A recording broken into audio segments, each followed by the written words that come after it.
डेरा सच्चा सौदा प्रमुख गुरमीत राम रहीम सिंह आज फिर जेल से बाहर आएगा। रेप और हत्या के आरोप में राम रहीम 20 साल की जेल की सजा काट रहा है। गुरमीत राम रहीम हरियाणा के रोहतक जिले के सुनारिया जेल में बंद है, जहां से उसे 40 दिन का पैरोल मिला है। पैरोल की मंजूरी के बाद आज वो फिर से जेल से बाहर आएगा। मिली जानकारी के अनुसार राम रहीम आज जेल से बाहर आ सकता है। राम रहीम यूपी के बरनावा आश्रम में 40 दिन की पैरोल काटेगा। हालांकि ये भी जानकारी सामने आई है कि वो 25 जनवरी को सिरसा डेरे में आएगा। राम रहीम को मिले पैरोल पर सवाल भी उठ रहे हैं। साध्वियों का यौन शोषण और अपने खिलाफ आवाज उठाने वालों की हत्या के आरोप में जेल में बंद बाबा को बार बार पैरोल मिलने पर लोग सवाल खड़े कर रहे हैं, क्योंकि 56 दिनों पहले राम रहीम को पैरोल मिला था। गुरमीत राम रहीम की पैरोल के कागजात को लेकर उसकी बेटी हनीप्रीत और वकील रोहतक के सुनारिया जेल भी पहुंचे थे।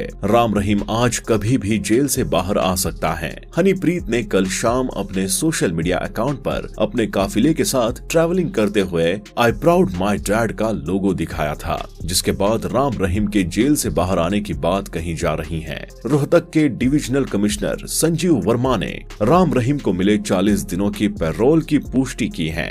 राम रहीम साध्वियों के यौन शोषण, छत्रपति हत्याकांड और रणजीत हत्याकांड में 20 साल की सजा काट रहा है। इससे पहले राम रहीम को साल 2022 में पहली बार 21 दिन की फरलो और 70 दिन की पैरोल मिली। राम रहीम की फरलो और पैरोल को लेकर सरकार विरोधियों के निशाने पर भी रही। इस दौरान 40 दिन की पैरोल में उसने नशे पर 3 गाने भी लॉन्च किए। वो बरनावा आश्रम में पहले भी 2 बार पैरोल काट चुका है। राम रहीम ने बरनावा आश्रम में ऑनलाइन सत्संग किए और गाने लॉन्च किए, परंतु राम रहीम के इस सत्संग का विरोध दिल्ली महिला आयोग की चेयरपर्सन स्वाति मालीवाल ने किया था। मालीवाल ने पैरोल को लेकर पीएम को चिट्ठी भी लिखी थी और पैरोल नियमों में बदलाव की मांग की थी। इधर राम रहीम के जेल से फिर से बाहर आने की खबर पर उसे मानने वाले लोगों में खुशी है। राम रहीम का जन्म राजस्थान के श्रीगंगानगर में हुआ। तारीख थी 15 अगस्त 1967। बाबा का जन्म एक जाट सिख परिवार में हुआ। पिता मगहर सिंह जमींदार थे और मां नसीब कौर हाउसवाइफ। नाम रखा गया गुरमीत सिंह। एक आम बच्चे की तरह जिंदगी गुजर रही थी। वही खेलकूद, वही मान मनोहार। वो माता पिता की इकलौती संतान थे, तो लाड़ प्यार भी भरपूर मिला। लेकिन कहाँ पता था कि बहुत जल्द इस बच्चे की पूरी दुनिया ही बदल जाने वाली है। वो दिन भी जल्द आ गया। डेरा सच्चा सौदा की स्थापना 29 अप्रैल 1948 में हुई थी। शाह मस्ताना जी महाराज ने डेरा की स्थापना की। इसके लिए मस्ताना जी ने जगह चुनी हरियाणा का सिरसा।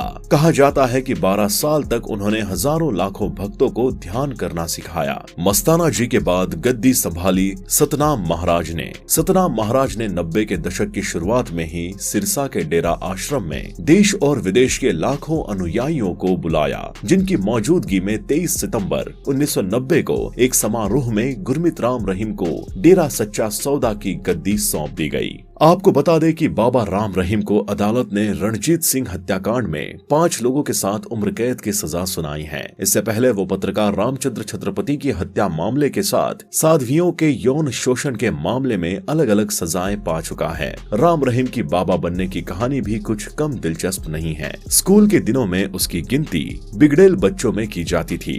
लड़की छेड़ने के आरोप में उसे दंडित किया गया, लेकिन इसके बाद भी वो स्टार बाबा बन गया। हालांकि वो ऐसा बाबा रहा जिसकी गतिविधियां हमेशा विवादों में रहीं। राम रहीम पहले से साध्वियों के यौन शोषण के मामले में 20 साल की सजा काट रहा है, जबकि पत्रकार रामचंद्र की हत्या के मामले में उसे उम्र कैद की सजा हो चुकी है। फिलहाल वो सुनारिया जेल में है। डेरा सच्चा सौदा प्रमुख गुरमीत राम रहीम का जीवन बचपन से ही विवादों में रहा है। बचपन में राम रहीम ने कई ऐसे कांड किए थे जिसके कारण उसके परिवार को काफी शर्मिंदगी का सामना करना पड़ा था। राम रहीम 10वीं की परीक्षा में फेल हो गया था। बचपन में लड़कियों के साथ छेड़छाड़ करने पर उसे स्कूल से निकाल दिया गया था। कुल मिलाकर गुरमीत राम रहीम का विवादों से पुराना रिश्ता रहा है। उसके मजबूत राजनीतिक संपर्क थे और वो खुद को हीरो के तौर पर पेश करके कई फिल्में बना चुका था। डेरा सच्चा सौदा अब भी उसे अपना प्रमुख मानता है। उसकी गैर मौजूदगी में उसके नाम पर वहाँ गतिविधियां चल रही हैं। कहने को तो उसने दावा किया कि बाबा बनते ही उसने अपने परिवार से किनारे किनारा कर लिया, लेकिन उसका परिवार हमेशा उसके साथ रहा। उसकी जिंदगी की कहानी उसकी फिल्मों की तरह ही रंगीन और आश्चर्यजनक है। आपको बता दें, राम रहीम की 2 बेटियां और 1 बेटा है। बड़ी बेटी का नाम चरणप्रीत और छोटी का नाम अमरप्रीत है। बेटे की शादी भटिंडा के पूर्व एमएलए हरमिंदर सिंह जस्सी की बेटी से हुई है। सभी बच्चों की पढ़ाई डेरे की ओर से चल रहे स्कूल में हुई है। लड़कियों की भी शादियां हो चुकी हैं। ध्यान लगाने और लड़कियों का यौन शोषण करने के लिए राम रहीम ने डेरे के अंदर एक गुफानुमा अंडरग्राउंड घर बनवाया था। राजाओं के महलों में होने वाले हरम की तर्ज पर वो अपनी शिष्याओं में से किसी लड़की को चुनता और फिर उसे अपना देह उसे समर्पित करने के लिए कहता। इन लड़कियों को डेरे में ही रखा जाता था। उन्हें इंतजार करना पड़ता था कि कब उनकी शादी डेरे के अंदर रहने वाले पुरुष श्रद्धालुओं से करा दी जाएगी। वो पुरुष श्रद्धालु जो गुलामों की तरह गुरमीत के आदेश मानते थे। बाबा राम रहीम के पास हरियाणा के सिरसा में करीब 700 एकड़ एग्रीकल्चर लैंड है। राजस्थान के गंगानगर में 175 बेड का उसका एक अस्पताल भी है। इसके अलावा उसके नाम एक गैस स्टेशन और एक मार्केट कॉम्प्लेक्स भी है।